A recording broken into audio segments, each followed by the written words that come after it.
Welcome to Paper Routes. Oh, I got an echo. Hello. Hey. We good? Okay. Well, guys, the day is here. You know what time it is. Am I focused? Okay, make sure I'm focused, Andrew. Well, there we go. Now I'm in focus. There you go. You and me. Listen, in case you didn't know, it's Hump Day! Mike. What day is it, Mike? Listen, guess what today is? I can't believe I'm participating in this. I looked to make sure you was right. You see me? It's Hump Day, everybody. My favorite day of the work week and my favorite day here at Paper Route. Shout out to Humpty for joining us. Brandon, we got a drum roll from Brandon. Yay! I can't believe I'm participating. Doesn't it make you feel, isn't it like cathartic to like bang on the table and scream Hump Day? No, it really is. It's like it just shows you that you can control your own energy, right? Like you can come here, whatever, like on a Wednesday, and as soon as you come, Wednesday's a good day for you because there's Mondays, it's 50-50. No, Mondays Wednesday you come win. in because you know you got Humpty coming in, and you do that, the energy changes, the mood shifts in the whole room. Monday is good for me when the Cowboys win. Monday's not so good for me when the Cowboys lose. So it wasn't a good Monday for me this week. But that's in the past. We are looking forward. Week 10 of the NFL season kicks off tomorrow. I can't believe it's week 10 already. I know, it's flying. Holy it's unbelievable. crap. I feel like we waited so long for football season. It's just like coming through. October came and went. Yeah. It came through, said, what's up? And I'm out. Like, it's just, like I told you guys, not to get all, I know Brandon calls me a tree hugger and all that stuff. Mm-hmm. I told you guys the earth is spinning faster on its axis, so time is going quicker. This is a proven fact. So make the most of your days because the time is going quicker. Not saying like you're going to, whatever, that came out crazy. Just make the most of your time because time is a precious commodity and it's something that we never get back. So let's dive into some Monday headlines. B-Flow, what you got? Belichick. Oh, my God. Okay. Mr. Bill Belichick, you better win in Germany. That's all I'm saying. Oh, it's been talk about the hot seat. You better win in Germany. Wow. Pull your mic a little bit further away from your mouth. It's mad close to your back it up a little. With it? Your chin was going to hit it and all Because I leaned up. Okay. Lean back like Fat Joe. Bill, too close. Bill Belichick, better win in Germany. He better. I can't wait to dive into that one. For me, you said it's week 10, Ashley? Week 10 starts tomorrow, Thursday. Well, I want to bless you guys with the top 5 NFC teams, okay? Contenders, all right? Madness. Who's who? Where's the Saints on this list? Can the Tampa Bay Bucks potentially make it? Mm-hmm. Who's the dark horse? All right. Who's the top dogs? Top 5 NFC contenders. You gotta you gotta say the name of your segment. Marsh Madness. Marsh Madness. How he mess up his own? He been messing it up. That's why I like it does say Marsh. I've been hearing Marsh. Well, because Brian, our producer, is like, yo, I think this would be dope, right? I think you do good with this. The audience love it. And he said Marsh Madness. So I was reading it, and I thought it said March, so I've been saying March. But okay, Marsh Madness. Marsh Madness, top 5 NFC contenders on the way. Let's go. All right, listen, and mine is all about LeBron James. He's made some comments on Twitter. As you know, yesterday there was no NBA, there was no football. So Bron had a little bit of extra time on his hands, and he was tweeting away from everything from the comments He was tweeting? He was tweeting. From everything about not getting a certain treatment from the referees and also the segment and the conversation that has emerged on NBA Twitter. Did Miami need LeBron or did LeBron need Miami? This is sounding very much like Belichick and Brady. Tom Brady. This is a very... That's what I was trying to say yesterday. That's not what you were saying yesterday. Yeah, you didn't mention it at all. That's not what you Well, I ain't say Belichick, Brady, but I'm saying D-Wade and LeBron, the Eagles. That's what I was trying to say. It's a lot to it. That's not what you said. We'll dive into it, though. Listen, B-Flow alluded to it, but let's talk some New England football and Bill Belichick. Listen, this is potentially some huge news, and I honestly can't believe we're even having this conversation because I'm on the side of Bill Belichick's legacy as a head coach is already cemented. He was bound to have a couple of bad seasons after Tom Brady left. Now, the level of which the seasons have been, that's a conversation. But I think it was always going to take a hit. It was always going to slide down once Tom Brady left. But the Boston Globe is actually reporting that Patriots owner Robert Kraft could fire, let me say that again, could fire Bill Belichick if they lose to the Colts in Germany. Now, the NFL is playing games in Germany as part of their initiative to expand the game to different countries. Obviously, we know they do the London games. Germany has been added to the mix as well. Now, the report also quotes a source that says, quote, "I'm not entirely sure Bill makes it through the rest of the season." Here's NFL insider Jason LaConfora about what's up with Bill Belichick. I think Bob Kraft, after it getting as messy as it did with Brady, that this is, everybody knows where this is headed. And I hear a lot of rumors about him wanting Washington. I've heard a lot of rumors about Belichick being very interested in Chicago. Wow. Listen, sorry. Like, yeah. I didn't realize that was gonna cut that quick. Okay, sorry, live show. Listen, we keep having this conversation. This is an interesting conversation. I really don't believe that I can't even believe that we're actually having this conversation. I feel like, again, Bill Belichick having a bad season, having a bad couple of seasons since Tom Brady has left. Mac Jones hasn't been the quarterback that I guess the Patriots assumed he would be. I think that's fair to say when they drafted him. The team's been going through a lot of changes. I just don't understand how we have gone from one of the greatest head coaches to ever step foot into the National Football League, having a couple of bad seasons, and now he's on the hot seat to be fired. Like, what is the alternative? Let's be very real. You can name a coach that you would put in Bill Belichick's position right now. Let's say you pull Nick Saban, Alabama, and he goes to New England. Even he couldn't save this team. So I'm not quite sure what they want Bill Belichick to do. It's okay if you want to go ahead and crucify Bill Belichick, the GM, for putting this team together or not putting a good enough team together. That's fair. But as a coach, I mean, is he not allowed a bad season or two? The man has 8 Super Bowl rings, 6 in freaking New England. Like, can he have a moment? Like, it's different when it comes to Belichick, because if it was just strictly coaching, yeah, you got to let them ride and rebuild. But they know that coaching, GM, umbrella is together. Right. If you can get Belichick to step down and say, I'm just going to be a coach, you can bring a GM in, let's get this team together. Oh, he'll be there for another 5 years. But because they know he's not going to take a step back and he believes in what he's doing and what he's building over there, even though everybody in the organization and in the fan base says, yo, you don't have it as a GM. Right. Coach-wise, you okay. Right. But we have to do something to get some better talent in here. So you can't assess this just as a coaching move. Right. You got to think, we need to bring in another GM to get this thing going. Right, but can't you revoke GM responsibilities, privileges, however you want to word it, from Bill Belichick and not remove him as the head coach? Because I'm going to be 100% honest. If Bill Belichick were to go to the Commanders, this is just the first team that came to mind, I guarantee he turns that team into a winning team. Because it's not Bill Belichick, the coach, who has lost a step. It's not like he has lost his mojo, his magic. It's still very much there. It's the situation right now. There's not much to work with to help bring that magic out. So I'm confused I get the frustration, and I say this all the time. Boston, New England, that area is a championship city. All they know is championships. All they know how to do is win, and that's across the board. Basketball, football, baseball. As a Yankees fan, that pained me to say that. So I get the frustration, but you can't win every single year. You're gonna have some down years. You lost Tom friggin' Brady. You didn't lose just a regular quarterback. You can't take the title away because that's the ego talking as an NFL coach. You can have a great defensive coordinator, right, that becomes a head coach. And even though he's not a good head coach, like Josh McDaniels. Right. He's a great OC, but he would never be demoted to be an offensive coordinator in that system, and they'll bring another head coach in. It's just his ego wouldn't allow that.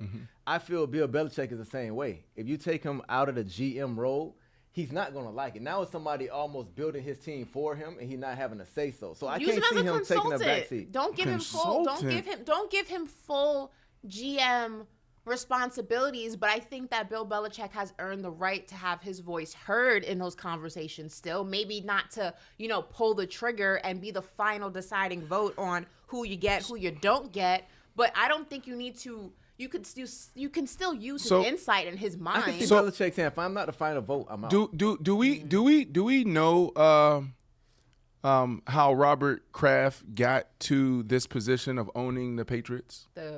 Kraft mac and cheese, Kraft Empire.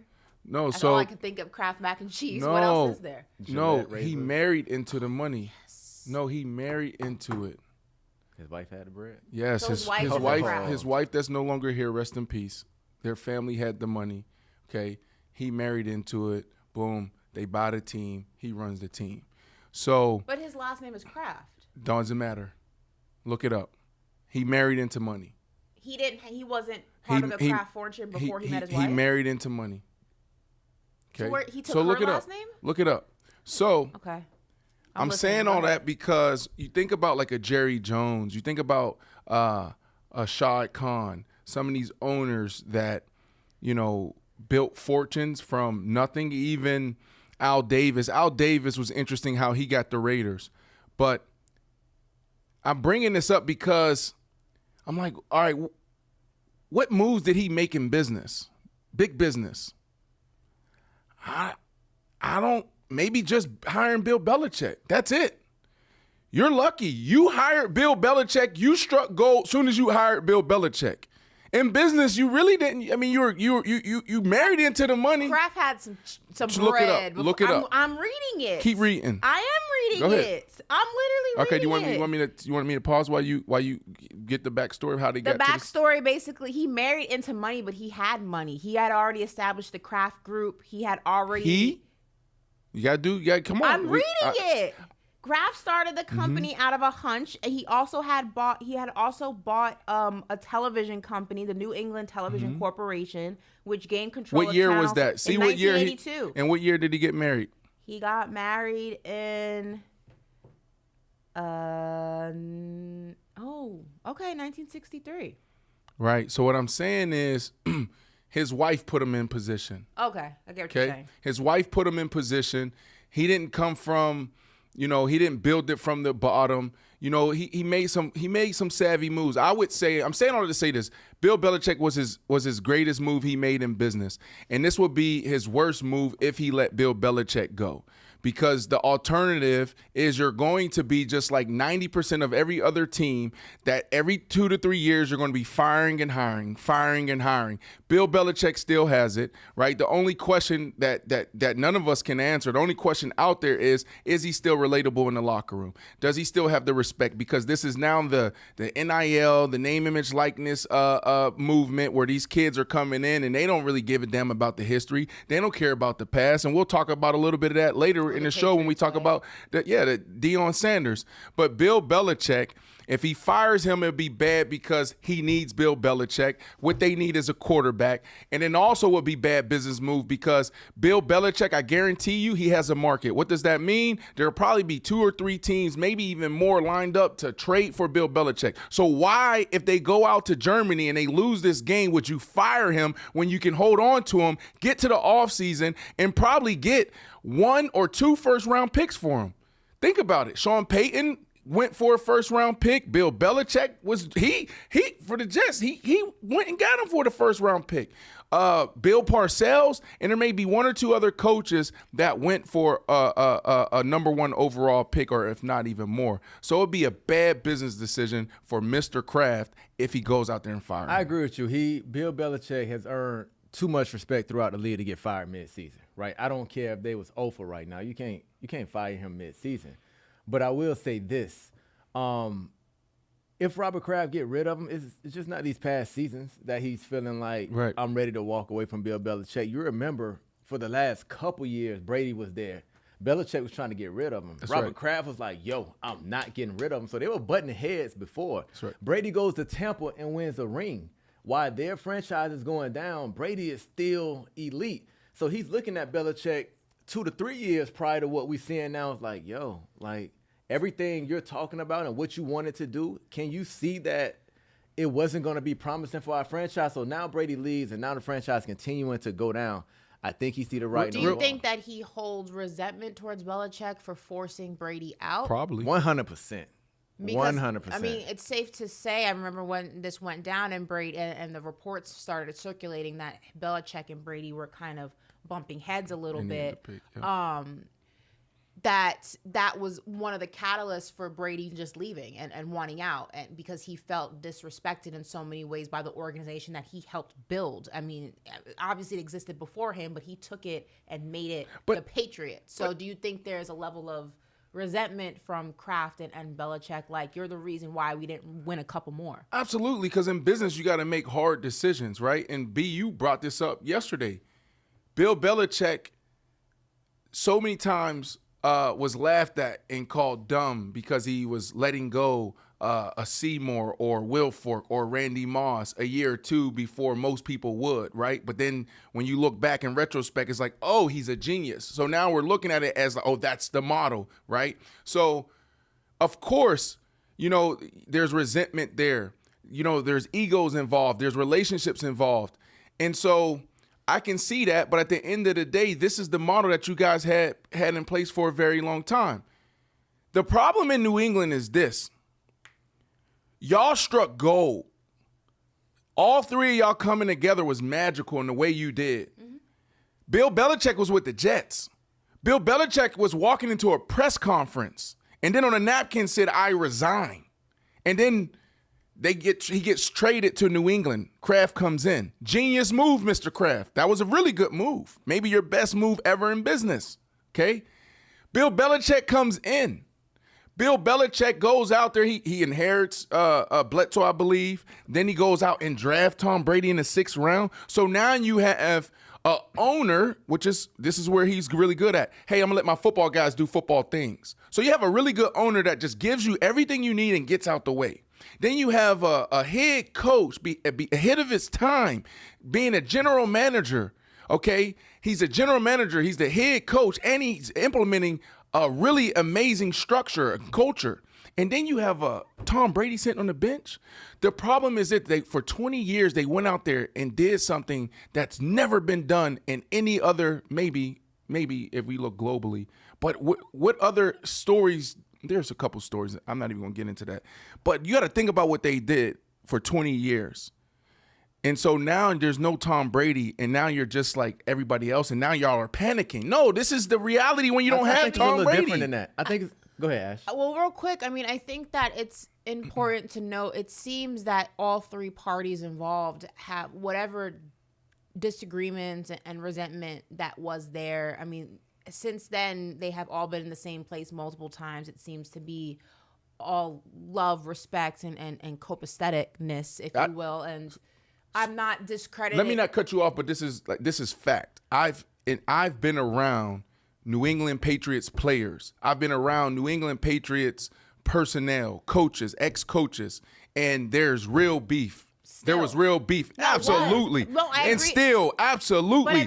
Because come on, I might not show up politically correct, but that's what everybody else do, especially in corporate America and the NFL, NBA. They're going to come back and kumbaya, welcome Tom Brady back, but you don't think Tom Brady still feel a certain way? And that's what I was going to get to. Does he? Yes, I'm telling you. I'm telling you because I've been around. Even though he left and won a Super Bowl without I'm gonna tell you why. He would still have that animosity? I'm going to tell you why, because if you talk to guys in the locker room, they say, man, Belichick be blasting Brady. Like, we get to the meetings, and that's why some people say that's what make him genius, what make him so good, that he hold him accountable. And I like that part of it. I like that part, but at the same time, you can see Brady looking at him like, it's some kind of animosity after 15 there. years. Yeah, it's like, some kind of animosity there, right? So I feel like Brady and Kraft had a better relationship than Brady and Belichick. Is that fair to say? Yes. Okay, so if Kraft is seeing that Brady he's making it work, but he can see that he's unhappy. He don't like the vibe between him and his head coach, right? Brady leaves. We got a new guy who's supposed to start this whole new franchise over. You don't think Mac Jones feel the same way Brady did? You see how frustrated he'd be on the sideline? They let him throw the ball one time in Buffalo, and he's just yelling, throwing the iPad like, throw the ball. He giving Matt Patricia as an offensive coordinator. You don't think Robert Kraft say, yo, this was my first rounder that I got from Saban. He's supposed to be a smart guy. Now this guy don't get along with Belichick. Like, now, are we going to switch Mac Jones out and then he go do this to another quarterback, and then now we just ruining our franchise? Or is Belichick the problem? I would say, for me, Belichick is the answer. Like, it's Belichick and Tom. I think Robert Kraft didn't scout no players. Robert Kraft ain't calling no plays. Robert Kraft don't have 80 lions in one locker room and trying to get them all aligned. We give Belichick too much credit, though. I mean, I'll say this. I mean, I'm not discrediting the Boston Globe at all. When I was in journalism school, it was one of the, papers, the publications that, I constantly studied. It's one of the best in the country. So this is not a knock to what they're saying. I believe there's validity there. I believe that too. I just think that it's hard for me to imagine Robert Kraft, who has run such a successful organization, the pinnacle, creme de la creme, however you want to, refer to it, the dynasty that is the New England Patriots, to take a small piece of their last 20 plus years and put Bill Belichick, who was a big part of that piece, half the piece, if you will, with the other half being Tom Brady, and taking this small little dot, this speck, this blemish in the history that they have been for the last 20 years and just saying, yeah, it's a wrap. Because we all know that first rounders, especially quarterbacks, are such a gamble. You can see an amazing quarterback in college, draft him, and he's an absolute bust when he gets to the NFL. That's not the fault of Bill Belichick. That's not the fault of the organization. Sometimes that is just what happens. I mean, we can go down the list right now of quarterbacks who were phenomenal in college and then were not good quarterbacks when they got to the NFL. Is that the fault of the organization? All you're doing is looking at the film and saying, this is the guy. How that translate professionally sometimes is beyond your control. Mac Jones just may not be the quarterback for the New England Patriots. Well, they put him in a tough position by giving him Matt Patricia. They put him in a tough position. I agree. Yeah. And there has to go ahead and be some responsibility of the organization when it comes to that. Because you still need to give your rookie quarterback, when he was a rookie, your new franchise quarterback, the pieces he needs to be successful in order to make that determination if whether or not he's the quarterback you need. Look what happened with Tua. They were ready to write Tua off, a lot of Dolphins fans, and a lot of people, myself included, kept saying he doesn't have the pieces. Wait till he has the pieces and then make that decision. I believe that Mac Jones is partly in that situation, but I also think that it's a very real possibility he's just not a quarterback whose game translates to the NFL, and that's okay, at least as a starter, and that's okay. That's not the fault of the Patriots. It's just the gamble you take when you draft a quarterback. B, you said Belichick is the answer, and he's a genius, right? Have you ever just thought about it as he just got lucky with Brady? They got him in the 6th round. Yeah. He ain't drafted him in the 2nd round. That's shady. That's Asante Samuel's argument. That's a lot of guys' argument. It's not like everybody, like Andy Reid, right? He jumped to get Patrick Mahomes when nobody was thinking about him, right? That's their job. To me. But go ahead. The 6th round. Yep. How is that? Like, you kind of got lucky and struck gold with that, right? Yes. For the past 25 years, when you look at the Patriots' 1st round picks, when have you ever been like, oh, he building a roster with that? It was always boring and like, why they made that move? Right. Why they made that move? They always say the Patriots don't have a roster. Brady gets it done. Brady gets it done with what he has out there. Yeah, outside of that, Randy Moss and that. Didn't they draft Edelman? Edelman was a good draft pick, but it was another one of those things. They didn't think he didn't draft Edelman. With the thought that he was going to be the next. Wes Welker and 10-year career Hall of Fame, like contribute, but he traded for Wes. I'm talking about him building out a roster. Right. What? Like, what draft picks can you say? Oh, he built that roster inside out. Yeah, I mean, it's interesting because inside the NFL, we talk like that. What about Gronk? Yeah, I mean, there's some people. Listen, Gronk and McCourty, like he made some great moves, but he was able to do the unthinkable in the draft or do the unthinkable in free agency or building out his roster because he had Tom Brady. That was the model. Like, you can see how other teams are approaching, their star quarterbacks, whether it's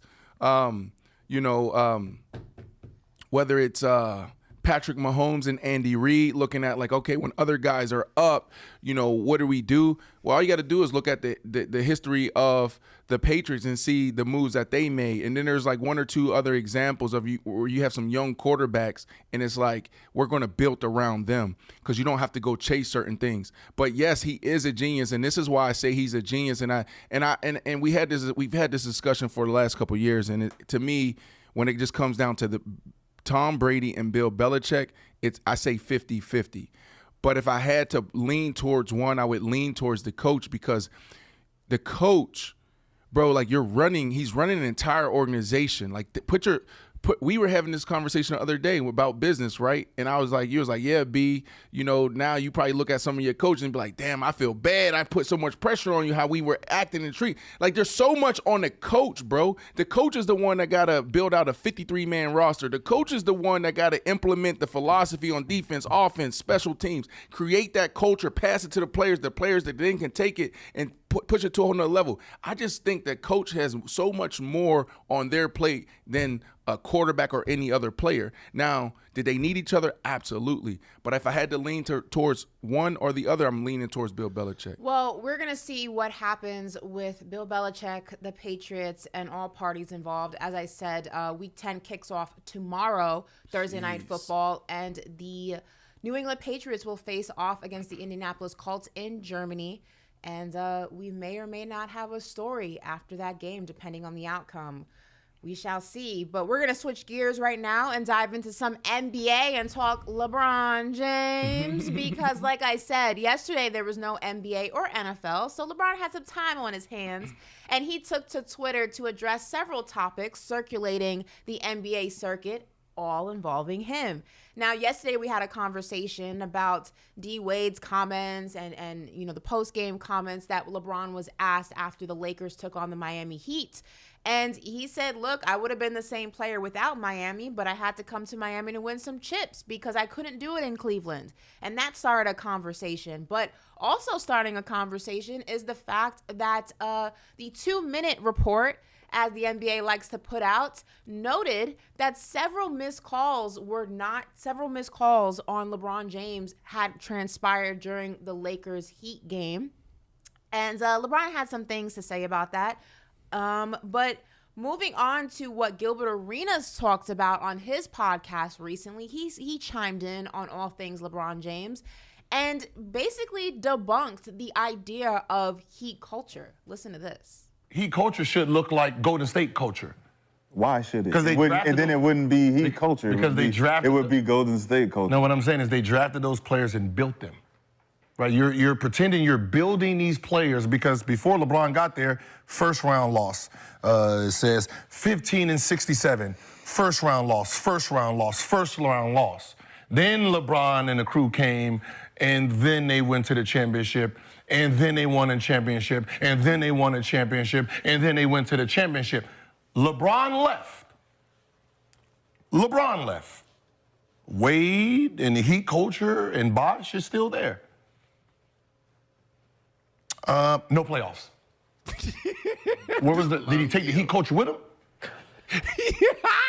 So Yes, Gil. I disagree. Oh my God! How do you disagree with that? I'm going to tell you why I disagree. Brilliant. I'm going to tell you why I disagree.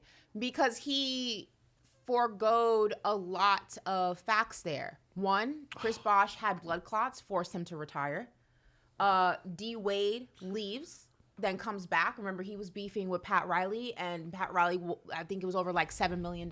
He leaves to go to Chicago. He didn't leave the next year. It wasn't the next year. What I'm saying is that Chris Bosh retires because of blood clots. There's multiple things that happened that in that span of time. Yeah, but what about the next 2 years? Hold on, let me finish. Okay. You have Chris Bosh that retires because of blood clots. You have Pat Riley and D. Wade beefing because of $7 million. He goes to Chicago, then he goes to Cleveland with LeBron. He comes back, and then what happens? They make a playoff run.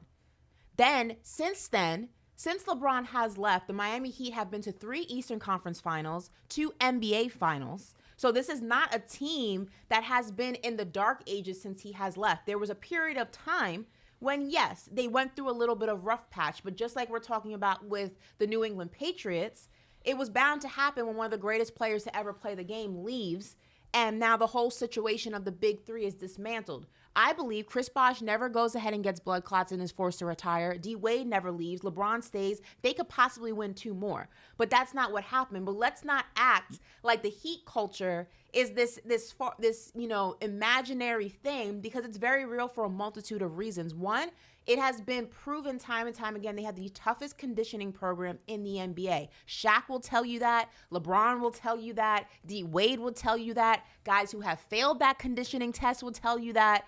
And the idea of the Heat culture is that with the right players, with the right formula, the way that this organization is run and the standards in which they have for the organization and the players, they are primed to perform at the highest level. And we have seen that post-LeBron. Like I said, 3 Eastern Conference Finals appearances and 2 NBA Final appearances since LeBron has left. Yes, there has not been a championship, but the Miami Heat have been to more Eastern Conference Finals and NBA Finals than any other team in the NBA in the past 6 years. That's all post-LeBron. That is Heat culture by definition. So I get that he doesn't like the narrative, oh, LeBron needed Miami, and that's fair because we can go ahead and have that disagreement.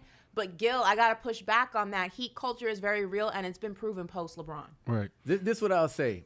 Bron can clear all this up if he just tell us what he mean by the king. Right? Because, like, me and Ash is saying, like, you won't be the king with all these rings if you ain't go to Miami and learn how to win these championships, right? You needed that culture to learn how to win on your own in Cleveland, right? You took that vibe and you took it back. But Bron, I see what he's saying. He's like, I am the culture. I'm like Prime. Everywhere I go, that vibe go follow. Any basketball franchise I go to, they gonna be a contender. They're going to have a chance to play in the Eastern Conference Finals or the Western Conference Finals. Like, they're going to be a front runner. So if you're saying that I needed Miami to be the king and I'm going to have my teams going on a run, like, nah. Wherever I would have went, like you said yesterday, in the NBA, like, that's going to follow me. I don't care what team you put me on. Right. So if he's saying that, like, yes, I agree with that. But what me and Ash is saying, to be the king, you need hardware. Right. And you had to go to Miami. Like, you needed to go there. Like we mentioned, KD had to go to the Warriors to see how to win a championship. And that's what he took to Cleveland. Okay. So that's why I still agree with Ash. So, wow. I thought Gilbert Arenas walking us through that was brilliant, and I thought that would end the debate. So I'm absolutely shocked at what you said, Ashley. I just gave you facts. I didn't pull it out of thin air. Those are all factual statements. But the facts that you gave, Chris Bosh, so Bron left the Heat in 2011. Mm-hmm. Chris Bosh retired the next year, right? Well, he was forced to retire. Okay, boom. Yes. D. Wade stayed there. Mm-hmm. I truly believe this conversation, I said this yesterday, in 2016. Okay. So he was there another 5 years, right? So it's Miami, you're D. Wade, you're Pat Riley. This is the Heat culture. Who is the next person that you guys can attract to come play with you so y'all can get back into that championship form? Mm-hmm. So first off, people need to know that Carmelo Anthony and D. Wade are my all-time favorite players. Mm-hmm. Okay, I rock with them, and I do believe, them together was magical. But I'm just giving Bron's perspective or trying to understand Bron's perspective. You were there 5 years after Bron leaves. Who was on the team? And that's not LeBron's fault. But basically, Gilbert Arenas says before Bron came, y'all was trash. I was traded to the Miami Dolphins. They won. I was traded to the Miami Dolphins right before LeBron. They had a ring before he got there. One ring, 2006. Was it 2006? That's fine. That's fine. But he says lost. How many years did it take for them to get back to that? But what I'm saying is that LeBron had no rings when he got there. D-Wade had already won a chip. There was already a parade on Biscayne. That's cool, but we're talking about LeBron. LeBron is talking about LeBron, King James, the chosen one, right? We're not talking about D-Wade. LeBron James got there, and then they go back to championships. I mean, to the championship. Okay. Then he leaves, and they're on a drought again. But you're ignoring the facts in between that, though. This is what LeBron is saying. You go to Lost Ones from Jay-Z. No, we're talking about what Gil's saying. I heard. I'm talking about what Jay-Z said. This is what Bron's saying. I heard motherfuckers say they made Hove. Okay, So go make another hole. I want to ask you Go this, make though. another hole. But nobody's saying that Miami made him. We're talking about Gilbert Arenas' statement right now saying that Heat culture is not real and that LeBron was the Heat culture and he took the culture with him. That's not true. I know, but there's so many different perspectives being thrown in this. I disagree with Gilbert Arenas there. I love the Heat culture, everything that you broke down. That Heat culture brought in, outside of LeBron, one championship? Because Pat Riley is the Heat culture. When Pat Riley got there, okay, they won championship. With LeBron, how many championships came? It's not just, there was already D Wade was there. I want you to answer this question, It's B. not just Pat Riley. Eric Spoelstra is part of that Heat culture, their conditioning program, the way they run that organization. But it started with who, though? It started with Pat Riley. That's why on the Bill Belichick conversation, that's why I said I would lean more towards the coach, because Pat Riley and Bill Belichick are the one that implement that, pass it to the coaches, pass it to the managers, pass it to the players, and the players take it and it morphs into something different. Right, but Gilbert Arenas trying to discredit Heat culture is infactual because it's a multitude of things. One, it existed before LeBron got there, and two, it's not just about the players. It's the standard in which the players are held to. It's the way that they are conditioned. It's the way that they run that organization. As somebody who used to cover that team when I was on Miami Sports Radio, you never heard a thing. They run that organization like the mafia. But that's not it. We're back to LeBron. I'd still be king without Miami. That is our news of the day. That's the headline. So I agree with you there, Ashley. But that culture produced one championship. The other part of Gilbert Arenas, success since LeBron has left. Yeah, that's fine. That's fine. I just want you to answer this, right? Yep. Bron has 4 rings. Yep. He doesn't go to Miami. Let's just say he doesn't get them 2 rings. He came back 3-1 against Golden State. If he ain't had that championship pedigree that he got from Miami with winning the ring, do you think he come back and win that 3-1? Do you think he got the mentality to come back? Yes, because there's different scenarios. We can't, and now we're playing a what-if game. Like, if LeBron attracted a KD to Cleveland, or if Bosh or Wade came there, like, it's just about scenarios. Bron was going to be a winner, period.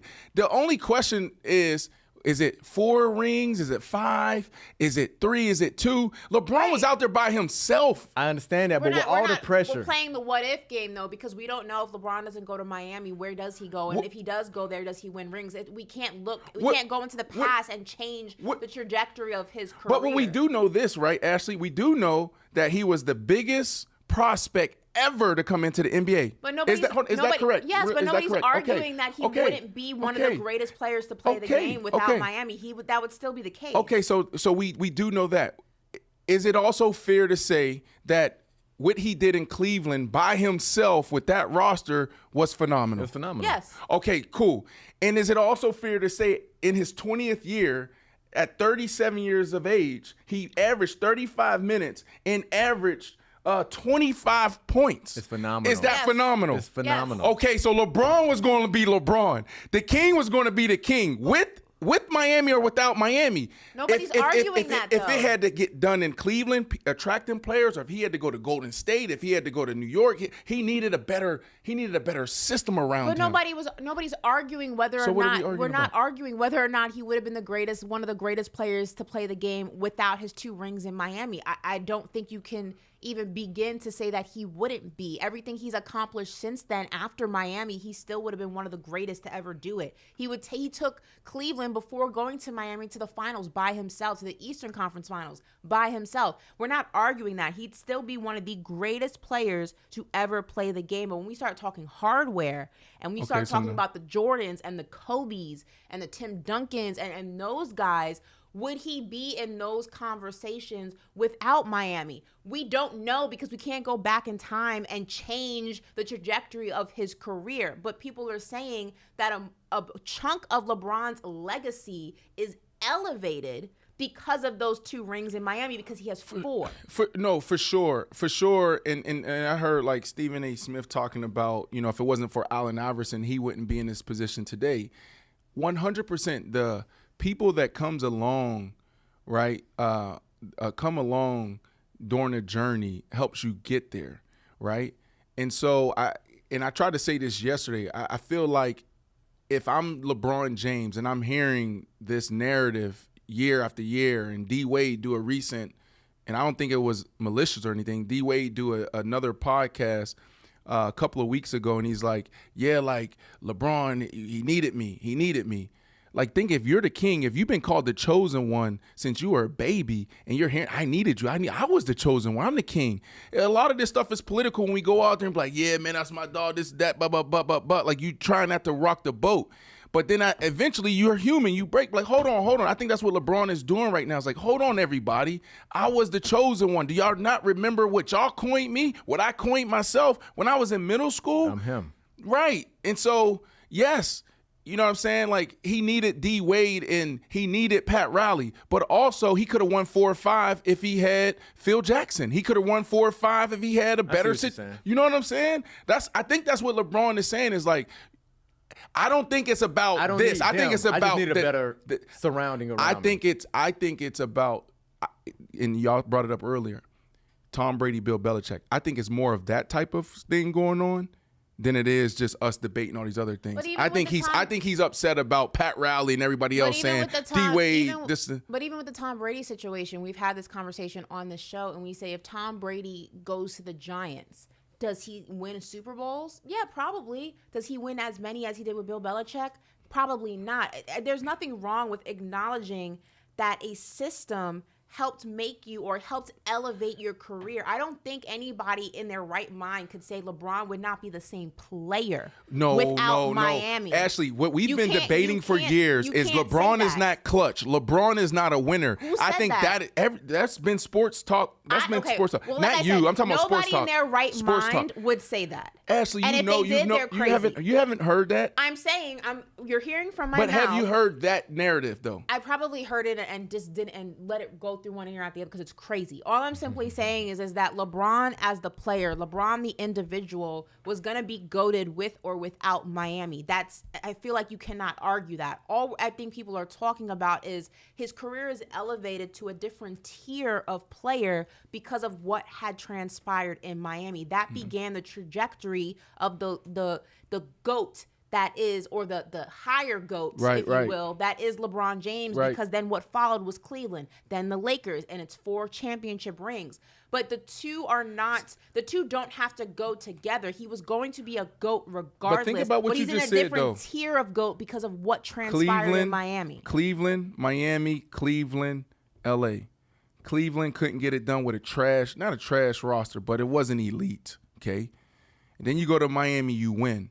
During that time, a narrative was created that LeBron, right before he got there, the narrative was created that LeBron is not a winner, he's not clutch. That was the narrative. So now he goes to Miami, they start winning. And now the narrative is D Wade taught him how to be a winner. D Wade taught him how to be clutch. He leaves. Now D Wade taught me how to be clutch and how to be a winner, which he definitely taught him things for sure. He goes and wins in Cleveland. He goes and wins in LA. Okay. And so I believe that LeBron is sitting here saying that if I went to Chicago, if I went to Dallas, I was going to win championships. It doesn't matter because I was him.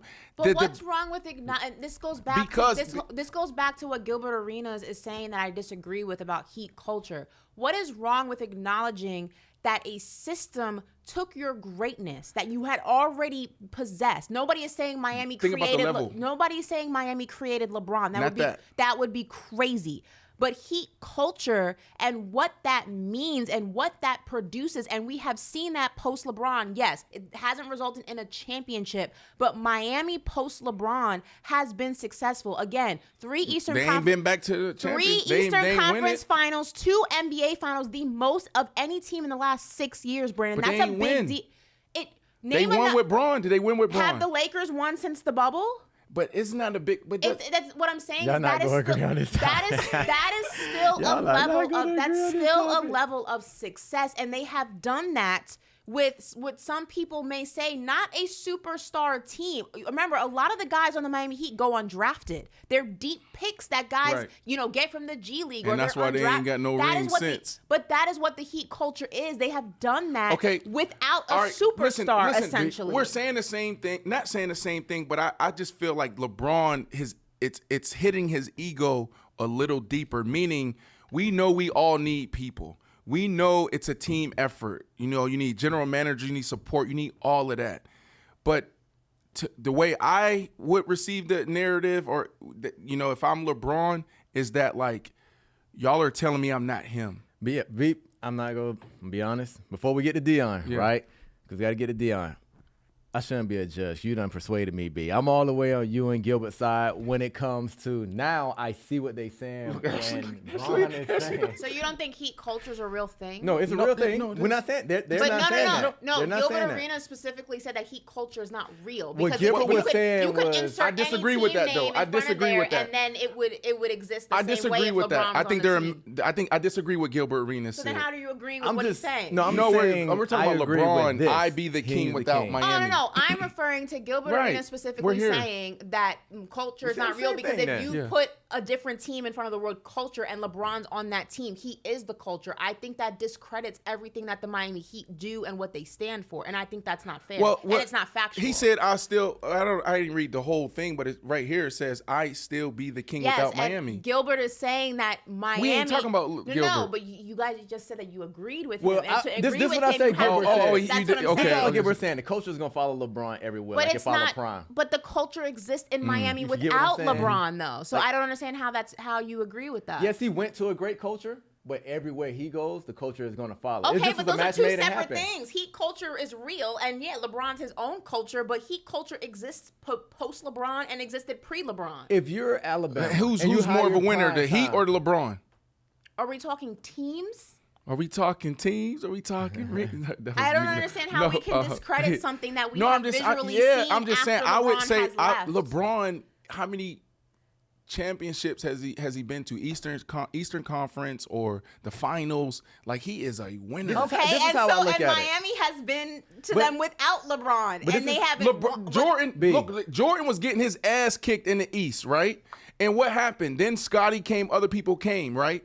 It was the same type of trajectory. And then all of a sudden he started winning. So now do we have to go back in history and say the same thing with Jordan? We got to have the same conversation with Jordan then. This is how I look at Ashley Point. This is how I look at Ashley Point. Alabama has a culture, right? If Saban leaves, Alabama has his own culture right now. If Deion goes to Alabama, he's bringing his culture, his following that he has, that no matter wherever he goes, go follow, to a culture that's already there.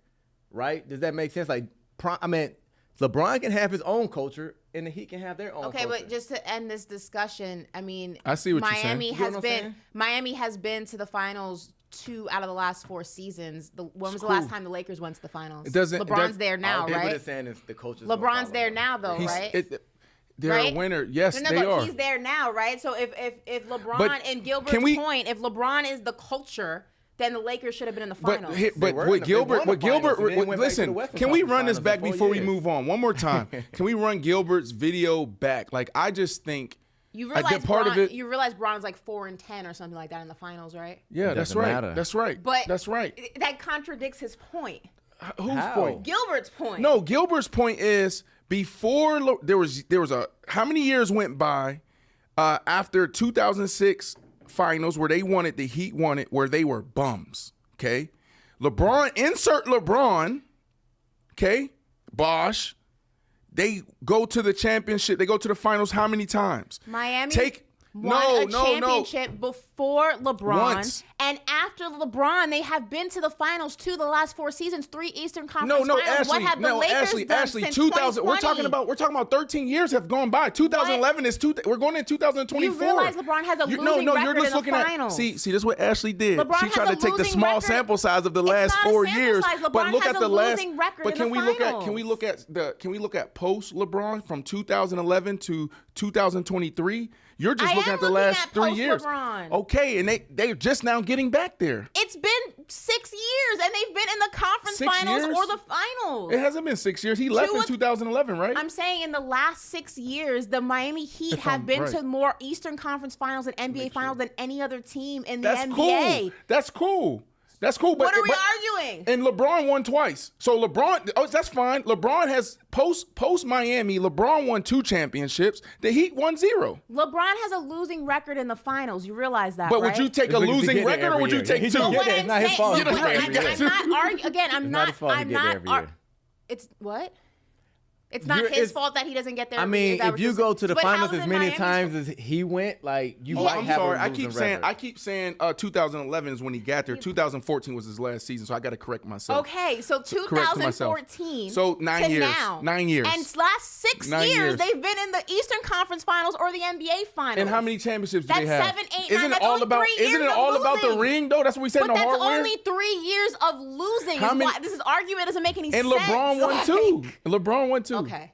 I can't. Let's do this. This argument makes no sense mathematically. But we gotta get to Dion before the break. You know why it doesn't make sense? This is why this stuff is so awesome, because everybody have their own perspective, and you can throw in different. You know what I mean? You can throw in different facts or different opinions, and it's going to take a conversation to a whole nother level. We don't have to run the Gilbert Arenas soundbite. I thought it was awesome. Ashley didn't think it was awesome, and that's okay. We can go to Dion. All right. I'm actually being told we got to go to break, so we'll go to Dion after the break. Listen, we'll be right back after this. Damn, why I kept saying 2000? Yeah, kept it going. See, that's the conversation that I want to have with you, and I feel like, okay, what are we teaching? Like, what's the takeaway here?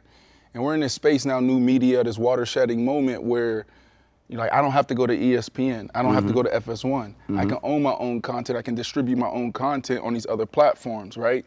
So, like, some of the things I want you to, walk us through, and I'm trying to peel back is, like, how do we monetize? How do we build teams?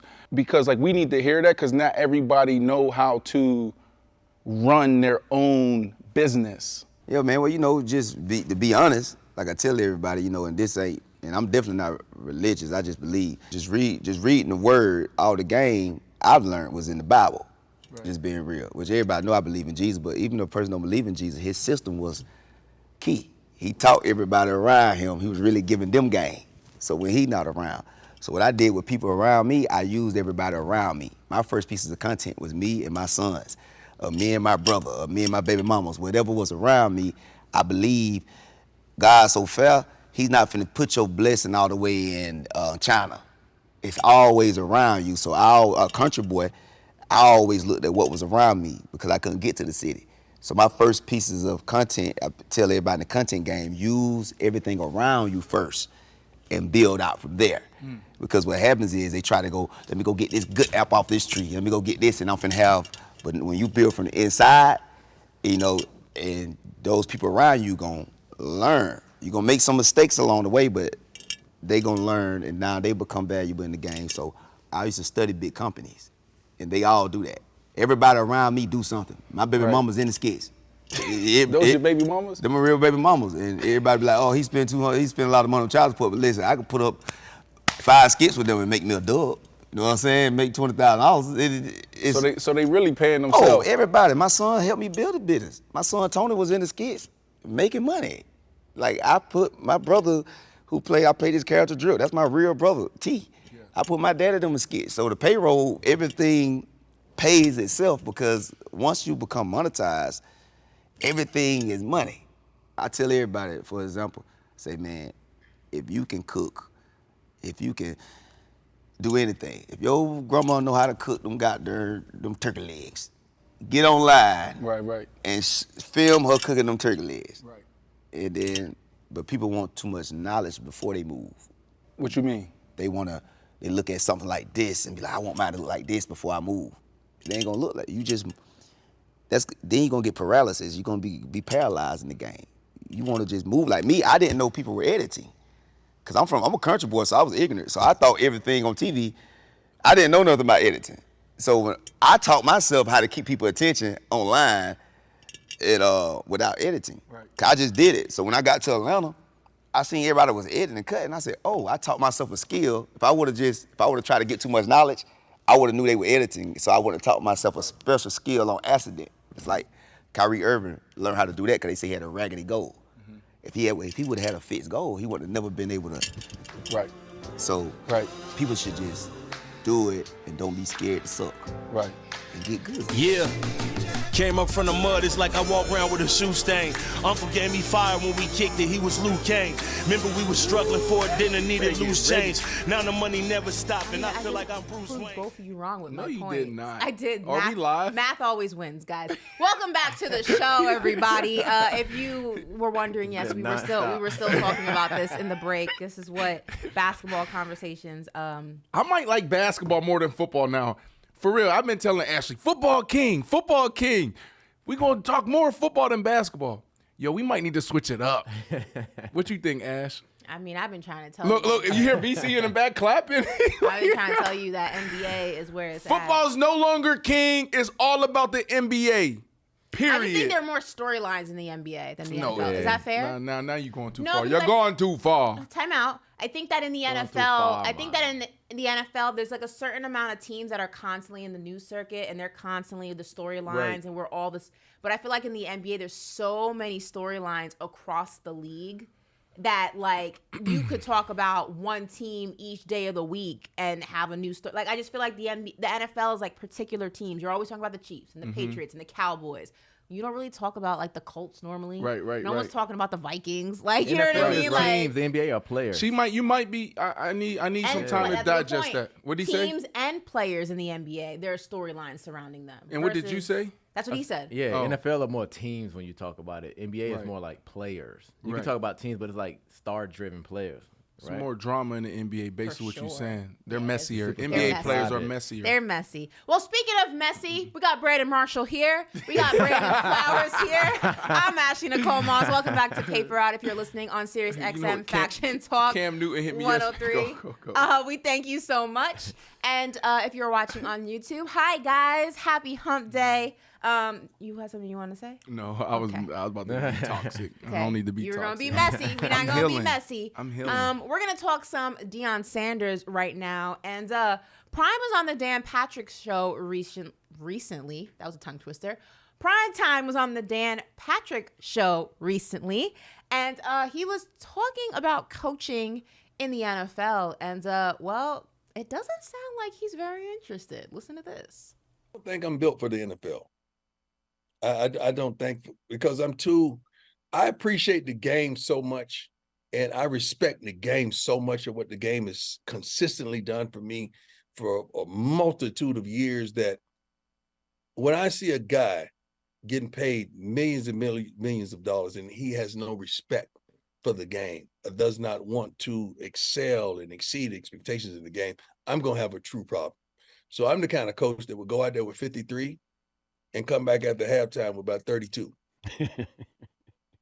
Because I can't do it. Like I'm too brutally honest and I want to win that much. And I need everybody that respects the game. And oftentimes money clouds that judgment. That is happening in college football. Money clouds that love and that passion for the game.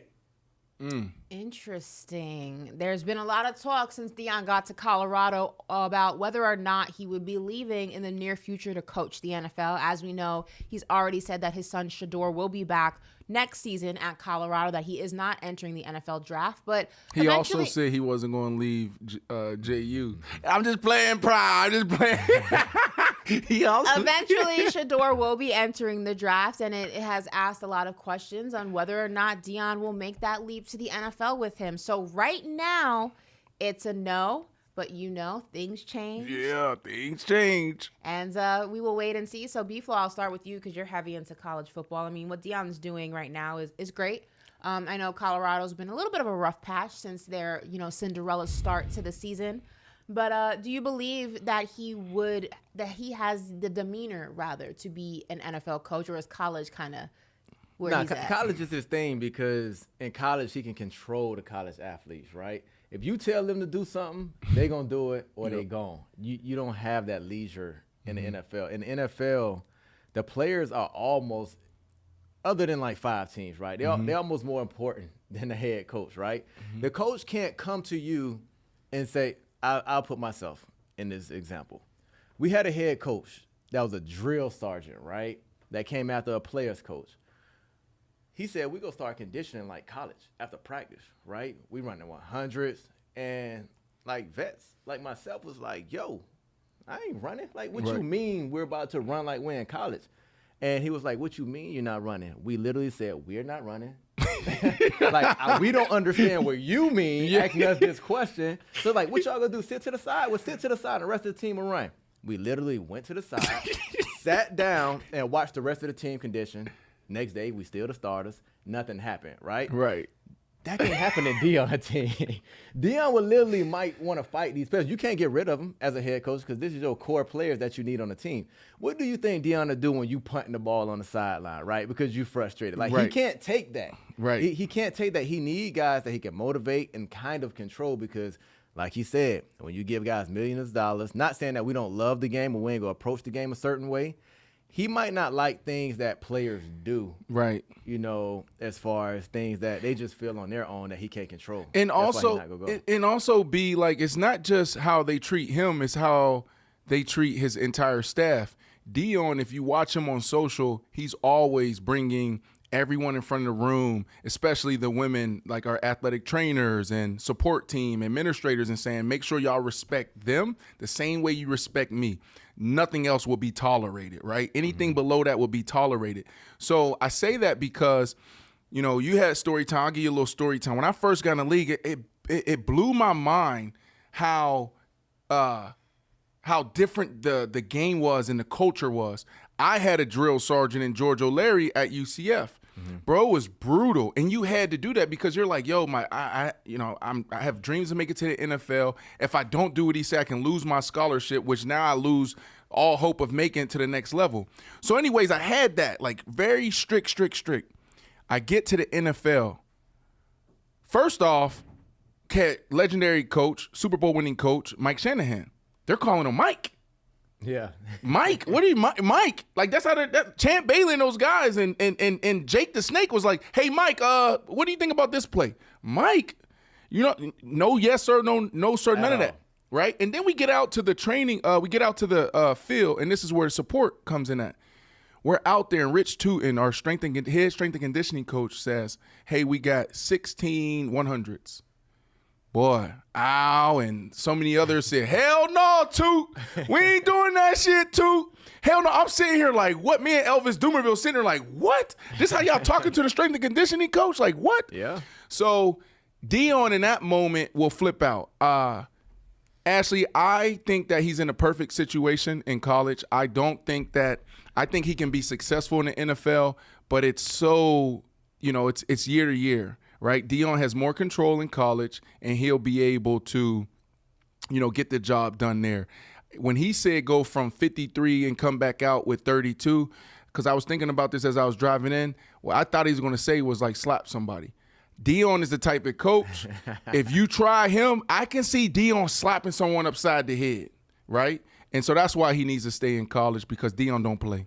I think also Deion flourishes in having influence on a certain demographic of player. What I mean by that is the transition between high school and preparing them for their professional career, but also entering the real world. When he gets them, they're in that in-between phase. And anyone, you know, who's gone to college or just experienced life in that, you know, time frame, is a lot of transitions that happen. You're going from, you know, being in high school and just kind of not having to really worry about the real world. And now you're in college and it's still not quite the real world, but it's the preparation for that, because graduation comes around and you're like, okay, there's no meal plan. I don't got to be here. I can make my own decision. And I think he enjoys having the influence of making these guys better players, but also better young men. And that's, you know, instrumental. I mean, that's obvious in the way that he approaches coaching. You know, it's not just about the X's and the O's. He talks about, you know, the situation when they got their things stolen during UCLA. He says, you know, I messed up because I didn't teach these guys about insurance on these type of things. And that's like, nobody does that. Yeah, right. And nobody's going to do that for you in the NFL. You get your chain stolen in the locker room, tough shit. Go figure it out. Like, you grown. Like, I think he enjoys helping to mold these like players into it is his purpose. Just really just good grounded young men, and I just don't see him having that same type of influence in the professional. Let me throw this out there. It may change. Yeah. His mind may change, but I think right now this is his purpose, and this is what he feels. Well, what if Ashley and B, Shador makes it to the next level? Well, he will make it to the next level. And you think he follows him? And he has an opportunity to be his coach. Bro. It can't work. He's too structured, right? I give you another story. Our defensive coordinator make a call, right? We've been going over this call all week in meetings. We get on the field. The corner's telling Derrick Johnson, a linebacker, Pro Bowler, we like, yo, you hanging us out to dry. If we run this defense, do not call this check to this, right? We don't care what coach talking about. This is how NFL players think. We don't even care what the D coordinator calls. Like, yo, we're checking it is because we don't want to play this. So they're going through the motions. They get to the exact formation where we telling him, like, yo, make the call. And you can see it all on his face. He's looking around at me. I'm looking at like, make the call. He look at Sean Smith on the other side. He looking like, make the call. And he was such in a funk. He was just like, I'm not making a call, right? Because he was scared. We like, yo. Like, we yelling at him while the play going on, but it's like, the next 3 times they got in that formation was like, yo, you making that call. We don't care. We'll make the call on our own, and Prime is so structured. If he comes to a meeting and he say to the defensive coordinator, why did y'all run it? It's like, I ain't call this. Like, they check that on his own. Listen, he cannot deal with that. Before I move on to the Pepsi segment, Deontay Taylor-Gaines says, hearing B-Flow telling the coach that he's not running is crazy. Yeah, you got paid millions of dollars to play a kid's game. It's normal. It's normal. Trust me. No. B, there's more to that. There's more to what Taylor said. There's more to that. No, Deontay Taylor-Gaines said that. We got millions of dollars. See, that's the problem, right? What the problem is this. I shouldn't have said that. Brandon's going to go on a soapbox. I'm like, yeah, Brandon, right. you got 2 minutes. I got to go to Pepsi. I don't even need to. I don't even need to. The floor is yours. You got 100. But y'all might want to respond to this. This might be it might be a great debate. Go ahead. Here's the problem. When you're in high school and you're, Little League to college, they coach you and approach you like they're military, like it's militant, and you're like drill sergeants. So you're a little boy. You're impressionable. You're supposed to look up and follow. But when you morph into a man, 19, 20, 21, 22, that's when you're about to get drafted or picked up in the NFL. You're a man now. 23, 24, 25. And you have another grown man cursing you, screaming at you. That just doesn't resonate, or asking you to do stuff that doesn't even make sense. And that's part of the problem is we think a lot of these coaches are smart. Half these coaches are dumb. And they're asking you to do things that you know won't work. And they don't want your input as another man. And that's where the problem lies. You were under 120. Good for you, Brandon. Clap it up. B-Flow, you got 60. Go. Listen, they like to say the money. Why should you guys act like this? Because the money, we earned the money. Like I lead Kansas City and passes defended in the whole franchise. That's why I got my money. But like you said, B, if I'm running all these 110s and now my back tight, hamstrings tight, now I can't perform on the field, then what? That's why when you're a professional, you govern yourself. And like you said, sometimes these coaches don't know what to do or what they're doing, so we take it in our own hands. That's right. Good job. Under 60, Brandon. Nice guy. Nice job, guys. 2-minute drill. Nice guy. Nice job, guys. All right, well, we're going to switch gears right now because it is time for Yo Rookie, presented by Pepsi Zero Sugar, NFL Rookie of the Week. Who is it? Can't hear me. All right, guys. Well, first and foremost, we have the winner from last week. And Brandon, get your mayonnaise ready because it was Will Levis. Hold on. What? Will won it? Will won it. He's our week 8 winner. I like it. He had a 4-touchdown game last week. He got busy. So there's your week 8 winner. How do you feel about that? You know what? I like it. I like it. There was a lot on his shoulders. There's D-Hop. You have a alpha, a true number 1 wide receiver. And that's different. Not just a wide receiver. It's D-Hop, alpha, true number 1. And he looking at you like, yo, I need the ball. I ain't come here for this. And you're a rookie with so much pressure, and you go out there and do that, 4 touchdowns. And it wasn't just like it was just big plays. If you really watch the game, he was so efficient in how he was operating. So he deserves it. Hopefully he cuts out on the mayonnaise. I actually heard that he stopped doing the mayonnaise thing. That's what I heard. I saw him do it on Twitter the other day. So The other day? or like last week. No or way. week 8. No Sure. way. I think so. Or maybe that was an old video. I don't know. Yeah, it was an old video. Well, listen, well deserved. Will Great is job, our, Will. Will is our week 8 winner, but we have week 9 nominees. So BC, go ahead and throw that graphic up there. Here we go. We're gonna run through them real quick. We got C.J. Stroud out of Houston, Texas, threw for 470 yards and 5 touchdowns in the Texans' Week 9 win.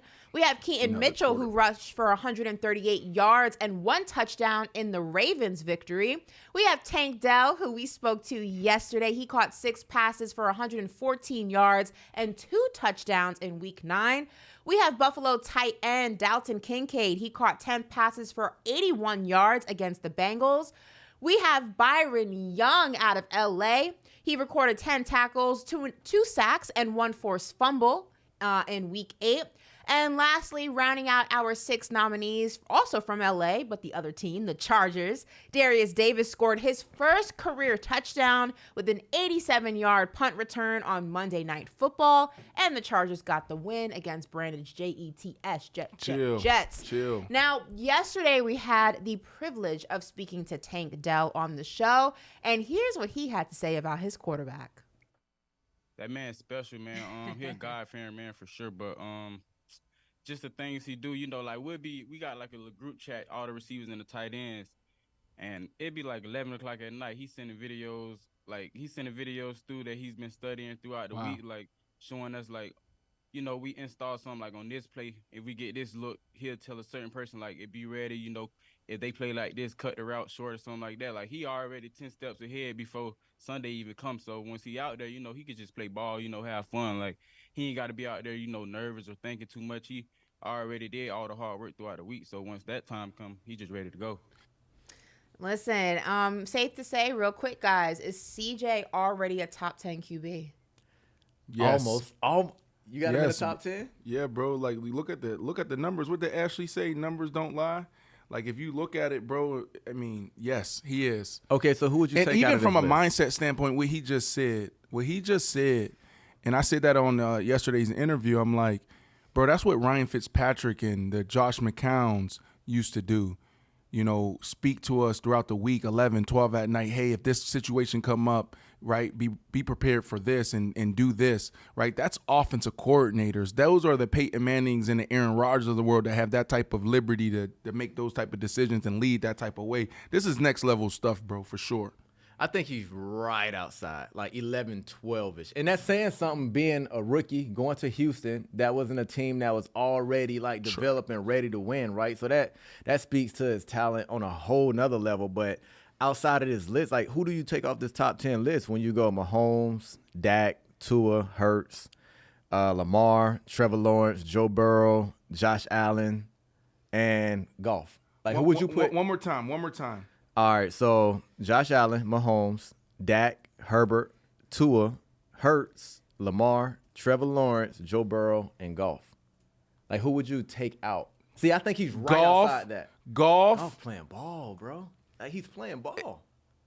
And if I'm being honest here, dang, I don't like to talk like this, man.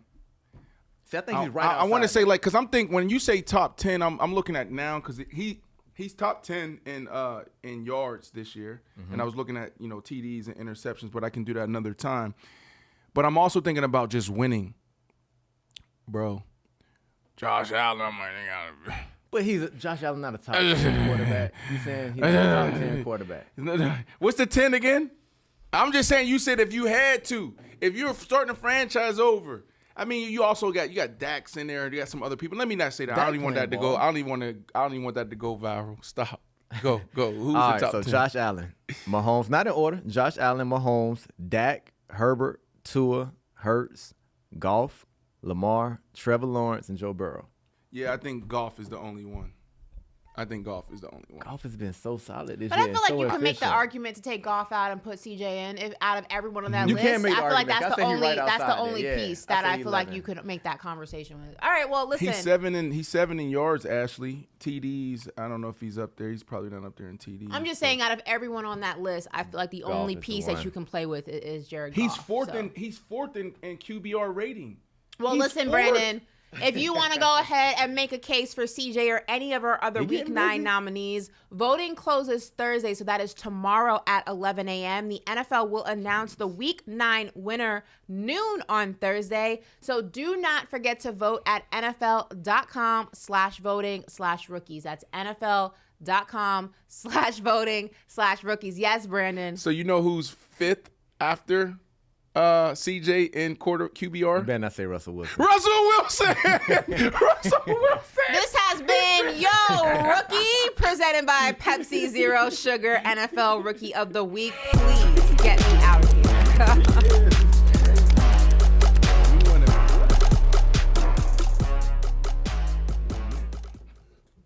Well, Brandon, don't go too far because it is time now for Marsh Madness. This is a little segment we like to do each week where Brandon gives us his top 5 list of whatever the category may be.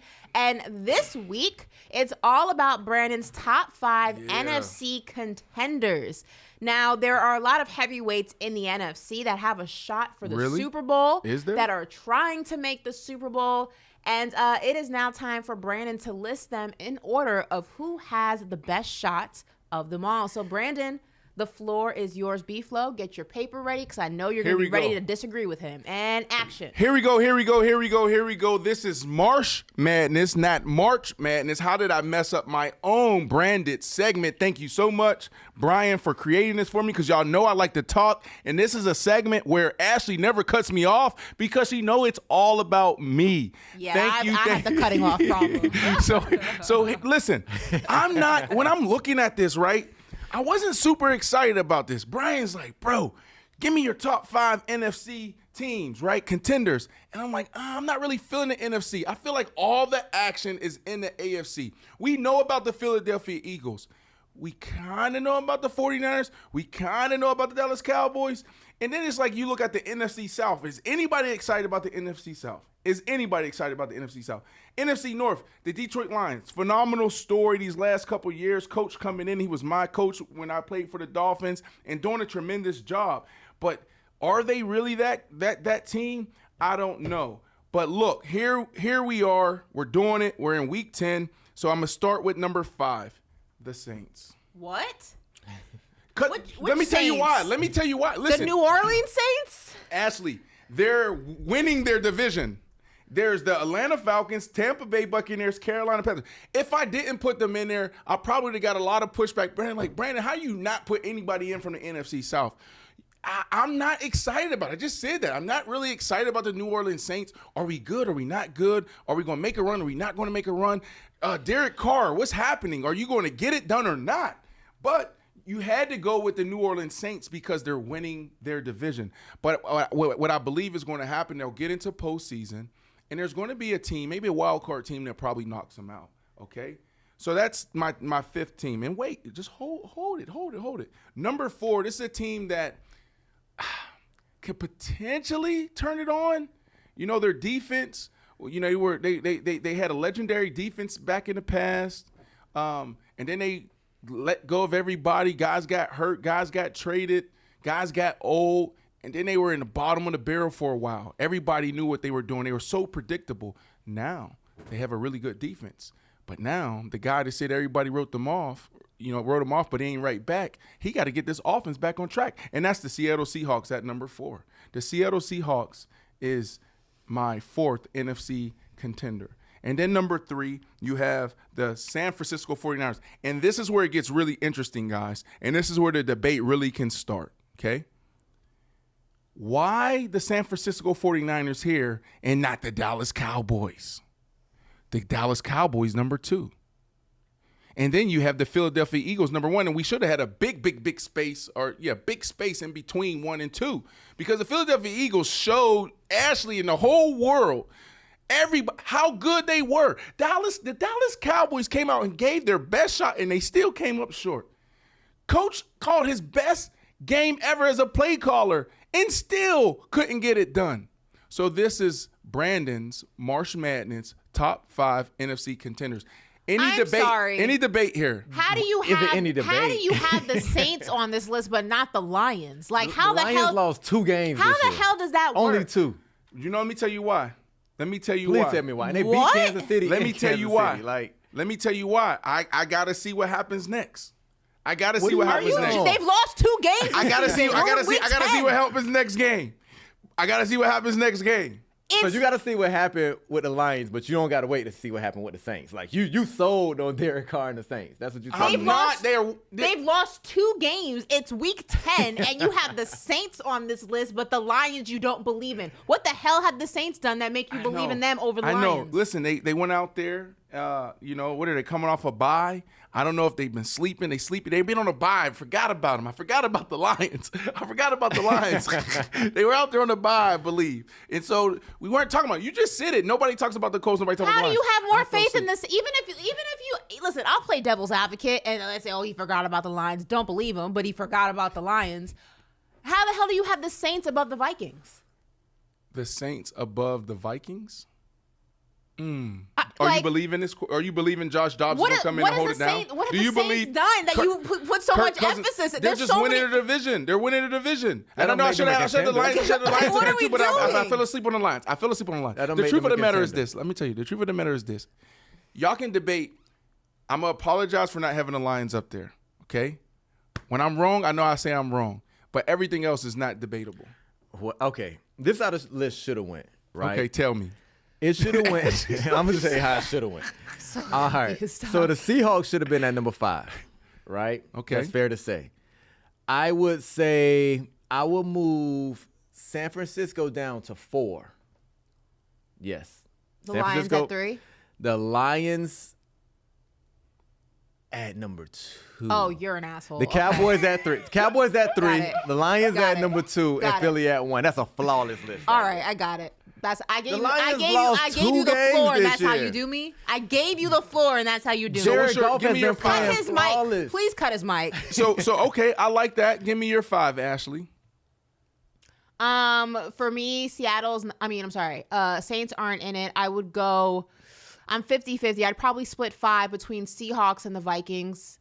I would go 4 49ers, 3 Lions, 2 Cowboys, 1 Eagles. So my list, but she being biased. So pretty much mine was flawless. Pretty much. Okay, so listen, because I'm gonna lose all credibility. Split for I'm me. turning into I'm turning into an NBA insider.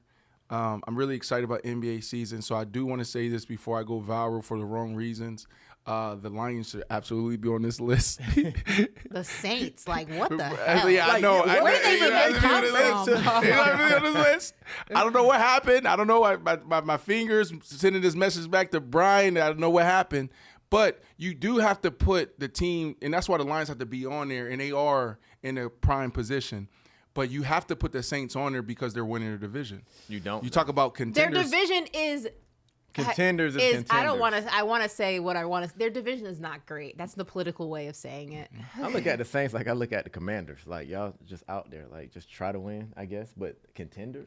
No, I mean you can't put them with the Commanders because at least but the the Saints reality is this. because the Saints are going to win their division. Probably the Commanders aren't. Listen, I'm trying not to. They're not even going to be like. You know what I mean? The Commanders have 1 loss more. Okay, can I just say this? And I'm trying to be a good teammate I guess. here. Okay, yeah. I'm trying to be a good teamate here, Brian.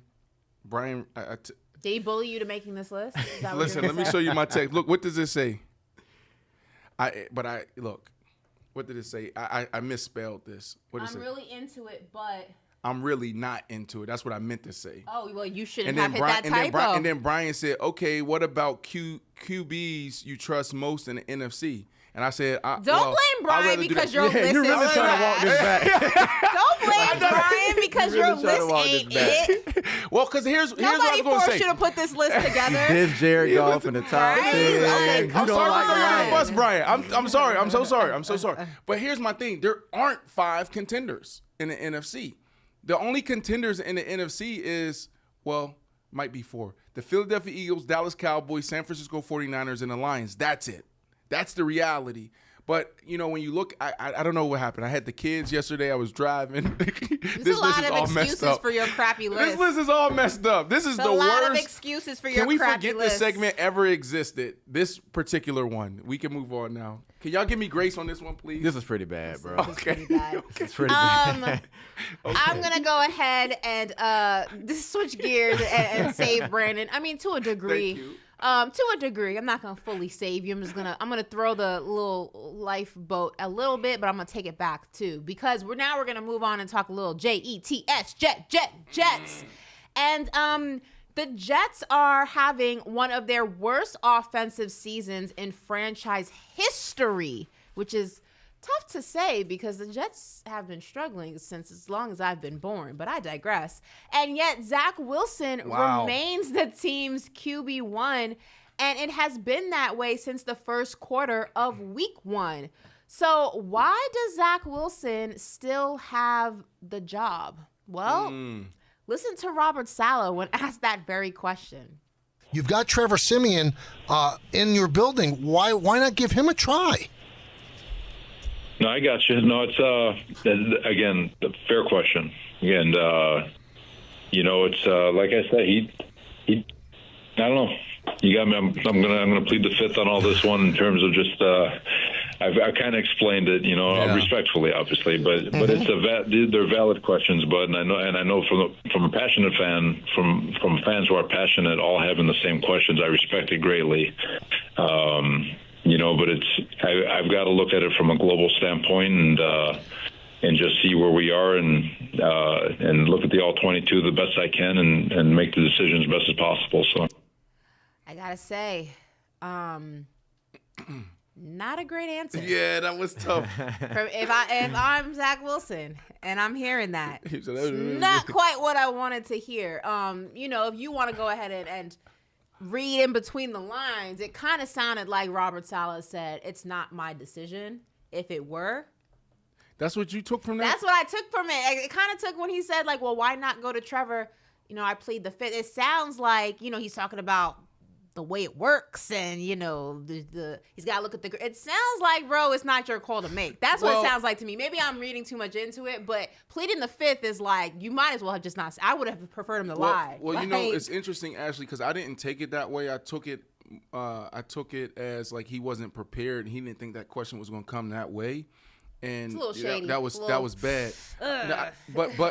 But I think you might be right. I was talking. Yeah. It's so interesting, because I was That's talking. That's not how you got it. I was talking to someone in the NFL yesterday. They're in the personnel department, and they were talking about like doing their job. They're scout. They go get the players. They don't coach the players. They don't call the plays, right? So that means if they do a good job getting players, and their players are succeeding, but the team isn't succeeding, then what? They're safe. So I could see in a situation where maybe the general manager who picked him and stood on the table, the owners is like, no, this has to work because it makes us look foolish. But, this conversation, like I wish people, like he said, we need to have the global conversation. Why are we talking about this? Right? Like we're going off of last game. The kid was sacked 8 times. Can we look at the offensive line coach? Can we look at the offensive line? Can we do that? So then why Can we not? look at the play caller? They're last in the NFL with 3rd down conversions and 4th down conversions. Can we look at, in red zone? The only pushback I give to you is, him saying, when you say he wasn't prepared for that, because he's never prepared for any of the questions that he receives in post-game conferences or whatever. Don't do my coach like that. He normally handles himself very, very well. And sometimes it's a Freudian slip. Sometimes you say what you actually mean and then try to like bring it back like, oh crap, I probably shouldn't have said that. So how can I word this? So to me, it sounded like he himself may be on the side of like, this isn't working, this needs to change, but the call is not his to make. And I would have preferred him to acknowledge because I feel like, here's the thing. I feel like if that's not how he truly felt, you would have heard something about the offensive line. You would have heard what he said in the game after the Chargers. What did he say when they asked him? He said, this is not even Zach Wilson. Numbers don't lie, though. Why do we have to say that when you look at it? He was sacked 8 times. I know, but what did he say after the Chargers game? When they were trying to throw Zach Wilson under the bus. He said, this isn't even the worst game. It wasn't even all him. There was a lot of things that went wrong in the game. That's what you say when you're a coach that believes that the quarterback that is in the position right now can help you win. The circumstances are not great, but it's not all him. That sounds like a coach who doesn't want you where you are and believes that a different quarterback would produce a different outcome, but the call is not his to make. Those are two drastically different answers, and they're very telling. This is what I took from it, right? Like, I asked this question before, like, if you don't think Wilson going to be the answer, why wouldn't you just have somebody else come in? But what I took from this is, like, B, you been on a practice field. Yep. Like, we're talking about they want Trevor Siemian to play. Like, was he cooking in Denver? Yeah, like, right. When you seeing him in Denver. No, it's not like you're going drastically better. So I feel like, you know, when you're in practice and you look at a quarterback, it's like, yo, I hope he don't got to get in the game. Right. If we got to play with him, we got no chance. Right. I think that's all that's going on here. And he just don't want to talk about Trevor Siemian that way. It's like, wait, like, I know y'all don't see what we see in practice, but you want to go with this guy? That's right. Like, okay, Wilson not playing good, but come on, this is night and day what we talking about. Because think about it, Wilson was supposed to be the backup. Yep. They wasn't planning on going 3 deep into their roster. Like, no NFL team can really go 3 deep in their roster and kind of have a chance. Why does he look so short in this picture? So here's the other thing too, right? Like, you're still in it. We're sitting at 4-4, okay? Because you brought up some interesting points about being on the practice squad. You're seeing Trevor Siemian. But also, you know who Trevor Siemian is now. He's 31 years of age, right? Trevor is going to be Trevor, the quarterback. Like, that's not changing. It's not changing. All right? But Zach Wilson, what you're looking at is, all right, well, can he still develop? Now, if we're next year or 2 years from now we're in that conversation like, bro, you're another Trevor, you're another Carson Wentz, or you're another whoever, right? But I can see the Jets, I can see Coach Saleh sitting back saying, we're still in it, right? Let's not do anything drastic. We got Aaron Rodgers, who's going to be ready come January. 100%. Yes, Ashley, he's going to be ready. 100%. You saw the video, dude. You need us to play the video, yes or no? I don't. Okay, we ain't going to play it as long as you know that's there, okay? So let's stay here. Let's not do anything drastic, and let's see what can happen. Keep us close. We're right where we need to be. He develops. We're right where we need to be with him. So why would you go to Trevor Siemian right now when Trevor Siemian showed you what he's going to be? So I can see that. At least Wilson had the tools, right? He got a strong arm. He can move in the pocket. He's just not putting it together on the field.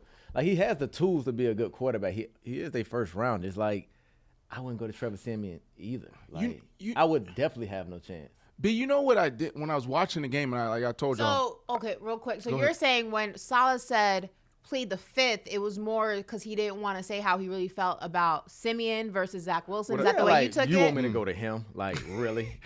I'm going to just stay out of this. Right. All right. That's why you don't know. But it's everything after that. He said global. He said, I got to take a global view. I got to look at all 22. I don't know. I don't know. I guess either way, I guess you could look at it from both perspectives. They both make sense. I guess just the lack of backing of Zach Wilson to that question leaves the room for interpretation that he may have a feeling, a certain, you know what I mean? Because you could have worded that in a way. That's why they say language like exposes you sometimes, and language is so important, because had he said, I plead the fifth, Zach is our guy, it's not all his fault, then you know, like, he's not talking about Zach. But the way, it was very ambiguous the way he left it. And it's open for interpretation. Like, are you saying you plead the fifth because Trevor ain't the guy, or are you saying you plead the fifth because Zach ain't the guy? Like, which one is it? But I agree with what you're saying. And we were talking about this in between a break, I believe, as far as, not knowing, like, we were talking about the Heat culture. We're getting out of that conversation. Mm-hmm. And you were talking about how something can happen, but it won't get out because how they run their operation, right? Mm-hmm. Every team aspire to be that, right? Like, what happens in a building, stay in a building. That's things get out and get it. There's so many sources. The really good teams know how to keep things tight. I'm saying that because you got Robert Saleh, and this is where it's so hard. It's like he has the coach he has the general manager in his ear, the owner in his ear, he has players in his ear. He's watching film, right? Look at the offensive line. Maybe Nathaniel Hackett contribute to this. Maybe you got a pissed off wide receiver that's not, like, he might have he may have been in position, but he could have been so pissed off that he's like, I ain't running the shit. But it's like, oh, you just had 1-on-1. Zach was looking for you. Now he got sacked because you didn't do your job, right? So from a global perspective, like he said, he got to take all that into account and do the right thing, and then go out in the media and say, and give you an answer. Mm-hmm. Like, the reality is, no coach I don't know any coach that stands in front of the media in their weekly pressers and give you the honest truth because you got to protect it. Yeah. We don't know anything that's really going on inside these buildings unless you have a source. So, nah, you hit it on the head. Any thoughts B. on that? Nah, B hit it on the head. He explained everything to the T. So. All right. Well, listen, from one football topic to another, from one quarterback to another, Cam Newton had a very hilarious video that is going viral on social media. And Cam was drafted, as we know, to the Carolina Panthers, but there was already a quarterback there. And he told a very interesting story about once he did get drafted to the team, how he approached this particular quarterback and asked him for his jersey number. And, well, he tried to get it, the quarterback at question, for a price. And that price, $1 million. Listen to this. But how you solidify the number, though? Number one. I didn't even want number one. Man, Jimmy Clausen, we cool now. Jimbo. He's like, shit, if you want it, you got to pay for it. I was like, cool, how much? He said $1 million. $1 million. I said, boy, kiss my ass, boy. I said $1 million, bro. I said, bro, people don't make $1 million in a lifetime, let alone I'm going to give you $1 million just for a fucking number, bro. Respectfully, I would have been the same way. I would have been like, kiss my ass. You lucky I'm even asking you. I'm the number 1 draft pick. You lucky I'm even coming to you asking you this question. You're lucky I didn't make the call once I got drafted and said, yo, I want his number. Figure out how to give it to me. I gave you a courtesy of coming to you man to man, asking you, hey man, can I get your number? And you try to hit a lick on me. That's where you messed up. What y'all expect Jimmy Clausen to do? That's where you messed up. You coming into my franchise, you taking my position, and you want my number? Yes. And you gonna be nice about it. I mean, you ain't have to say $1 million, B. You could have, of course, you'd be pissed off, but you could have been like, Cam Newton's coming in to be the face of the franchise. Like, it's Cam Newton. I understand that. And one of the best players to ever play the game. You could have said, I'm gonna tell my story around it, but for them, the numbers that they playing with, you could have said 100,000. $1 million, bruh. And then later in the video, for people who haven't seen the video, he says that Clausen goes back to his people, and he tells Cam, hey man, I just spoke to my people and I can do it for $750K. Boy, kiss my ass. 700, yo, I'm not getting a dime out of me. Like $750? Like, oh, that's a discount. Yeah, I'll do it for $750. Yo, if you don't get out my face, so you telling me, bro, if Denver drafted a receiver, number 1 overall, he's coming in. That's a different story. It's not a different story. It's the same thing. He comes in, he's taking your spot. He's like, hey, B, I want your number. I want number 19. You ain't gonna give him a ridiculous price? No, $1 million? It's crazy. No, he's not even gonna walk up to me. Like, you're not even gonna have. And I'm taking me out of it. But like in that situation, there's not even a conversation. Quarterback. That's not the same thing. Different. Like, he was wide receiver 1. We're talking about a backup quarterback who, once Cam got there, wasn't going to play unless just absolutely terrible circumstances happened. If I was a rookie and we went out and traded for, let's say, who was the big names at the time back then, T.O. or Marvin Harrison, those type of guys, then it's a discussion. Like, because they're older. Yeah, but you're younger. But he now feels like I was here first. I'm saying from a receiver standpoint. But if you're the number 1 guy, it's like, come on, you tripping. That was outrageous. I would have went. If I'm Cam Newton, I would have went to the owner. I would have been like, Mr. Richardson, you got to get this guy out of here. 100%. Well, he said later in the video that after Clausen came back with the discount of $750,000, that Cam called the equipment manager, said, hey, I'm taking number 1, and then made an oath that Clausen would never play a down again in Carolina. Yeah. His name would never be heard again. And his name would never be heard of again. And that's what he wrote. So if I was Cam, I would played yourself, homeboy. I would have went to the equipment and the coaches, and I'd have been like, yo, I want 2. Right. I guarantee you they'll find a way to trade Jimmy Clausen. Yeah. Like, yeah, if he for really sure. wanted to, I For think he sure. went about it the nice way. The, Like, the way it's supposed to be handled in the locker room. That's what they used to tell us. Handled in the locker room. Cam did a right, great so job. for people who Yeah. don't understand the story, because I didn't explain that fully. So Clausen actually had number 2, and Cam wanted 2, not 1. So he approached Clausen asking for number 2, and that's when he hit him with the $1 million, and then came back with the quote-unquote discount of $750. And then that is when Cam called the equipment manager after telling Clausen, yo, kick rocks. He said, yo, I'm taking 1, and Jimmy and Clausen will never be heard of again in Carolina as long as I'm here. And that's all he wrote. B, have you ever been in that situation? Because I have. Have you ever had any disputes, or have you ever seen that in your locker room where a guy came in and they were negotiating? Yeah, like when Vets came in, it might have been Thomas Jones when he came in. He paid somebody for his number. I can't remember if it was No, it was nowhere. That's number why like that. Was it like 10 G's? Yeah, maybe? it'd be something like that, 10, 20 bands or something like that. Listen, I'm coming in as the franchise wide receiver to the Miami Dolphins, and paid me a lot of money. Boom, everybody know what it is. Devon Best still my brother to this day, but Devon Best is wearing 15. Okay. So I go to Devon, I'm like, yo, can we work some out? He's like, maybe. He's like, just make me an offer, but he ain't really want to. So I come, 20 ain't it. Bro, I went all the way up to 40, and this was outrageous to me. I was like, these numbers is crazy. I go up to him with 40,000, that ain't it.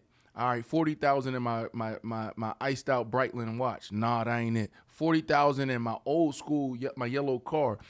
Because one day I came in, he's like, I like that yellow car you got, that old school. I was like, okay. So I put that into the offer. Nah, I was so hot at Devon for not giving me that damn jersey. You'd have took the whip? I would have took the whip. Bruh, Yeah. I know he ain't want it. It was sentimental to him. Why is it that, like... He might have had 15 tattooed on his why back. can't like you just 50. give the... Like, why you got to get something for the number? Because that's like your identity. Like, you feel like, this is me. This is what represents me. You don't even feel right if you don't wear a certain number. Yeah. Like, it's weird. That's why it went so bad in Miami, wearing 19, trash. But now, Cam went about this very professional. So do guys, like, is it the same when a jersey hasn't been retired, but it's a particular player who's always worn that jersey for the organization, and a new guy comes in and will call the OG and be like, hey, man, is it cool if I wear your, like, do they want something in return for that? No. Or that's just Nah, like a it's just respect different. thing? That's a respect thing. So it's only for active players. That's active player. But it's interesting that you brought that up, because I was watching a Chicago Bears game, and then I saw 23 flash through the screen. I'm like, Devin Hester back? Like, who is this dude wearing 23? This is the problem in Chicago. Why are we taking 23 and letting somebody wear 23? Retire 23. Like, what are we doing? We talk about problems. That's the first thing we need to pick. Devin Hester needs to be in the Hall of Fame. Also his jersey should never be worn in Chicago. I'm watching the game like, what? That's how I feel about Jordan's number, like 23. In the NBA. In the whole NBA? Yeah, I just never understood, like, because, you know, like, certain numbers, well, yeah, I just never understood why, like, I believe Bill Russell's number is retired across the NBA, I believe. Let's look up this guy. Let's see who I believe it is. I believe that. they did that. They retired it across the NBA, like, you can't wear his, LeBron was the last one to wear it, and that's why he switched numbers.